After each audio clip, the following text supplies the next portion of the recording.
You ever feel like life keeps giving you the same lesson just with different people? Have you ever had a thought that goes something like this? Why do I keep ending up in the same situation? Same kind of relationship, different face, same energy. Same job stress, different company, same manager who doesn't understand. Same financial pressure, you sort it out, it comes back. You sort it out again, it comes back again. And at some point, you start wondering, is it me? And here's the uncomfortable answer. Kind of, yes. But not in a way you think. And definitely not in a blame yourself kind of way. Because today, we are not here to make you feel bad. We are here to figure out what's actually going on. Science has some thoughts. Spirituality has some thoughts. And as always, we are saying the same things in completely different languages. Welcome to Mind Meets Belief. I'm your host, Christina. And this is the show where logic and belief sit at the same table, have an honest conversation, and then hand it over to you to decide. Today's question: why do I keep attracting the same things I don't want? And more importantly, can it actually be changed? Let's find out. Let me paint a picture. You end a difficult relationship. You take your time, you heal, you say never again. You know exactly what you're not looking for. 6 months later, you're in a same kind of relationship. Different person, same dynamic. Or you leave a toxic job, then enter into a new company with a better title. And then slowly, somehow, same energy, same pressure, same feeling of being stuck. It's like the universe keeps sending you the same test, and you keep failing it without meaning to. Psychologists call this a repetition compulsion. It's a real thing. The idea that we unconsciously create familiar situations, even uncomfortable ones, because familiarity feels safe to the brain, and even when safe doesn't feel good. Think about it this way. Your brain is not trying to make you happy. Your brain is trying to keep you alive. And to your brain, familiar equals predictable. Predictable equals safe. So, the relationship where someone wasn't emotionally available, if that's what you grew up with, that pattern doesn't feel wrong to your nervous system. It feels like home. That's not a character flaw. That's just how brain work. Now belief taps on the shoulder and says, actually, I've been saying this for thousands of years, just in a different way. The law of attraction doesn't say you attract what you want. It says you attract what you are, what you believe, what you vibrate at energetically. And if somewhere deep down you believe you don't deserve better, or that good things don't last, or that people always leave, you won't even have to go looking for proof. Your brain will find it for you, every time. Logic has something interesting to add here. In an earlier episode, we talked about the brain's filter, the part that notices what you focus on most. Here's the uncomfortable version of that. It doesn't just filter for what you want, it filters for what you expect. Someone who expects to be let down will unconsciously notice every tiny sign of rejection, a short reply, a late response, a slightly flat tone, and they will build a case, a very convincing case, that confirms exactly what they feared. Someone who expects to be overlooked at work will miss the compliment and fixate on the one piece of criticism. Not because they are dramatic, because their brain is doing exactly what it was trained to do. Psychologists call this confirmation bias. You find what you're looking for, even when you're not continuously looking for it. And here's where it gets a bit wild. It's not just about what you notice, it's about how you show up. When someone deeply believes they will be rejected, they often behave in a way that creates that very outcome. They pull back first. They over-explain. They test people. They become either too much or too distant. And the other person picks up on that energy and then responds to it. You thought you were protecting yourself. You were actually writing the ending before the story even started. Belief calls this your energy walking in before you do. Logic calls it behavioral feedback loops. Different labels, same loop. So here's the question that follows from all of this. If your brain is constantly filtering for what you expect, what happens when you start expecting something different? What happens when you deliberately point it toward what you want instead of what you fear? That's not a rhetorical question. That's actually the whole game.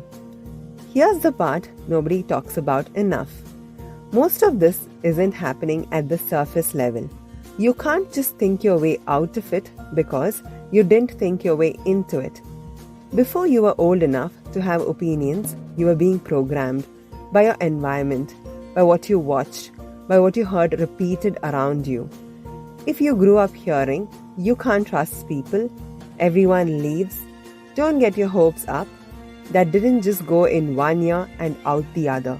That became your operating system. And now, as an adult, you don't hear those words anymore, but you still act from them quietly, automatically, without knowing it. Belief has a beautiful way of framing this. It says, you don't attract what you want. You attract who you believe you are. So, the question isn't, why does this keep happening? The deeper question is, what do I believe I deserve? Because your life will always organize itself around the answer to that question, whether you're conscious of it or not. And look, nobody consciously wakes up and thinks, I believe I deserve someone who ignores my texts. No one is choosing that, but something deeper is. And that something deeper, that's what we are here to talk about. So, what do you actually do when you catch yourself in a pattern you didn't choose? Because knowing is one thing, changing it is another. And this is one of those moments where logic and belief stop arguing and actually say the same thing. The first step isn't to think positively, it's to notice. Your brain can't update a pattern it doesn't know exists. So, the first job before any journaling, before any affirmation, before any vision boards is to just see the pattern, to catch it in action. Here's what I mean. When you feel that familiar tension rising, that pull toward the same choice, the same person, the same reaction, pause, even for a second. Just notice.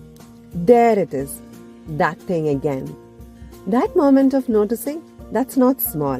That's actually everything. Because that tiny gap between stimulus and reaction, that's where change lives. Neuroscience tells us the brain can change, new patterns can be built, but only when old ones are first seen clearly. Belief says something very similar. You can't pour new energy into an old container and expect something different. You have to become aware of the container first. And here's the practical piece. Start asking better questions. Not, why does this always happen to me? Because that question assumes you're powerless. It just goes looking for more evidence of bad luck. Instead, try, what am I believing in this situation that might be keeping me here? Or, what would someone who trusted themselves do differently right now? Those questions don't have instant answers, but they point your brain in a completely different direction. And over time, that direction becomes the new default. And this is where the shift has to happen. Because noticing the pattern is step 1, but step 2 is just as important, and most people skip it. You have to give your brain something to move toward. not just something to move away from. Telling yourself, I don't want to end up in the same situation, keeps your brain focused on the situation. It's like someone saying, don't think about a red car, and now all you can do is think about it. Instead, get specific about what you want. What does it actually look like? How does it feel? What's different about it? The more clearly you can see it, the more your brain starts filtering for it, looking for it, moving toward it. And this is where we stop talking about the problem and start talking about what you can actually do. Because awareness without action is just an interesting conversation, and we want more than that for you. So here are 4 things Logic approved belief endors that you can start today. 1. Map your pattern. Think of one area where you feel stuck in a pattern.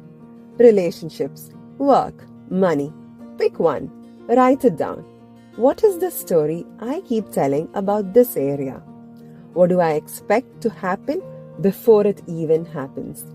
That story is your pattern. Write it down because you can't change what you haven't acknowledged yet. 2. Interrupt before you react.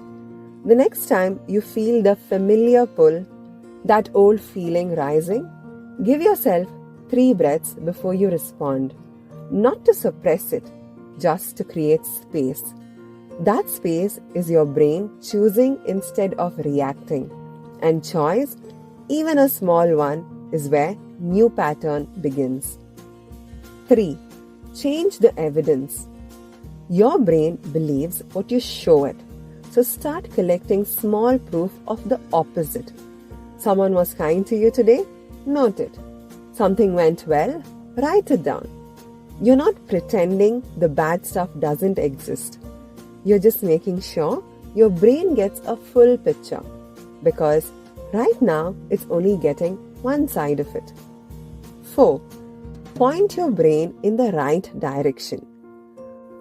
Most people are very clear about what they don't want. They have lived it. They know it well. But ask them what they actually want specifically in detail and it gets quiet. Your brain can't move toward a destination it hasn't been given. So get clear on what you want. Write it down. Describe it. Not what you're running from, what you're moving toward. That clarity is not wishful thinking. That is your brain getting its instructions. We have heard from both sides today. Let's give them the final word. Logic says, you're not unlucky. You're not cursed. Your brain is working exactly as designed. It is filtering, predicting, and protecting based on the data it was given a long time ago. The good news is that brains change. Not overnight, not with one journal entry, but with consistent, deliberate redirection. The brain rewires. That's not hope. That's neuroscience. And it's been proven many times over. The brain doesn't just avoid what you fear. It moves toward what you focus on most.